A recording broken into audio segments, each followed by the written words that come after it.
Hello everyone, and welcome back to what is today. As you can tell, this is going to be the calendar class opening box video that we do every year. I've just kind of done this as a bit of fun for the sake of it and just, you know, something a little bit different. So let us do the usual poppity ping with this and see exactly what we've got art-wise. And then we'll head on to the game in a minute and have a quick play of the class. We won't be doing a review or anything like that today because, well, to be quite frank, it might get buffed. Now, the most important bit of this is if it pops when you take it out of the box.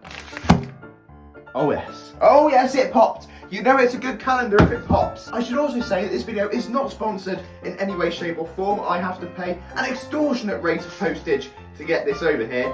There's a code, you're not allowed to know that. That is for my eyes only. And then, here we go. Let's have a little look at what this is looking like this year. It is upside down, don't panic. Ta-da! It's the bit where it usually gets a little bit tricky to show you the actual art, because it kind of rolls at the bottom, but I think you get the rough idea. And just like that, the audio quality has improved greatly. The first thing we need to do is go along and actually pick up Phantom Chrono from the 2025 Artix Calendar Book of Lore shop. And yes, there's loads of other items in there, but for today, we just want to pick this class up and have a little go with it. Now, my understanding so far is that this Chrono is a dodge class with elements of support thrown in there, so I thought it'd be appropriate to head over to Warlord Icewing and see how good this dodge really is. And as you can see, I died, and then I died, and then you probably guessed it, but I died again. Now, this is most likely a me problem, and like I say, this is why we're not really reviewing it. I need to play around the class, kind of get used to it, see how it actually plays, to get a better understanding in general. We will look at the skills at the end of the video for anyone that would like to know. You get your general sort of temporal rifts off your skill 2, they stack to 4 using with 5. There's also a ability that you stack off skill 3 that then skill 4 uses, which applies yet another effect that goes on to skill 2 and 3. So, you know, there's lots of different elements that we need to just kind of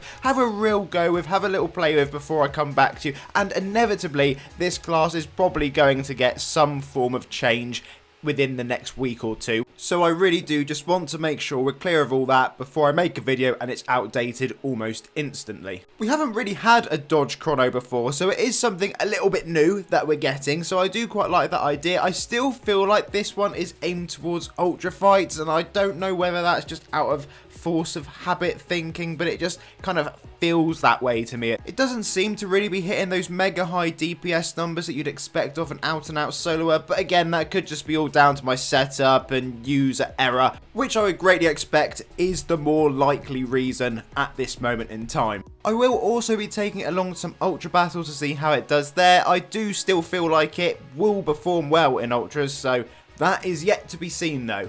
Anyway, let us talk about the skills in this class, because I said we would. This is your auto attack, the clock is ticking.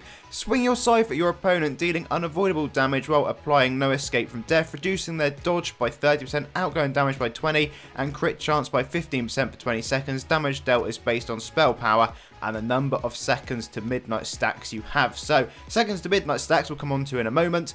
Next up is your skill 2, Reaping Rift. Harvest your opponent's time to use against them, applies Temporal Rift for 10 seconds, which stacks to 4 and is used by your other abilities. If Death Sentence is active, it's consumed to apply Guillotine, reducing your opponent's physical and magical resistance by 45% for 12 seconds. We then have got skill 3, the clock strikes midnight. Begin the countdown to your opponent's demise. Applies seconds to midnight for 12 seconds, increasing the damage of each successive hit of this skill up to 4 times. If Death Sentence is active, it's consumed to apply Impalement, increasing your outgoing damage by 20% for 12 seconds. Then we have got our skill 4, which is going to be Final Hours, an unavoidable attack that signals the end for your opponent. If you don't have Temporal Rift, you enshroud your presence, increasing your dodge by 40% while healing you over time for 10 seconds. If you have 4 stacks of seconds of midnight, applies Death Sentence, increasing your crit chance by 30% for 3 seconds. And then lastly, and certainly not least, is Time of Death.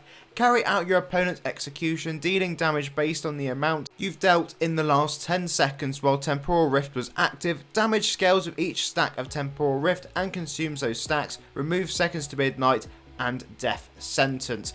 Well folks, there we have it. Phantom Chrono, and its skills, and we've seen a little bit of how it could potentially play. As always, I will come back and do a review on this once I've had a proper go with it. So until next time, have a lovely day, and I'll see you all again for another one incredibly soon.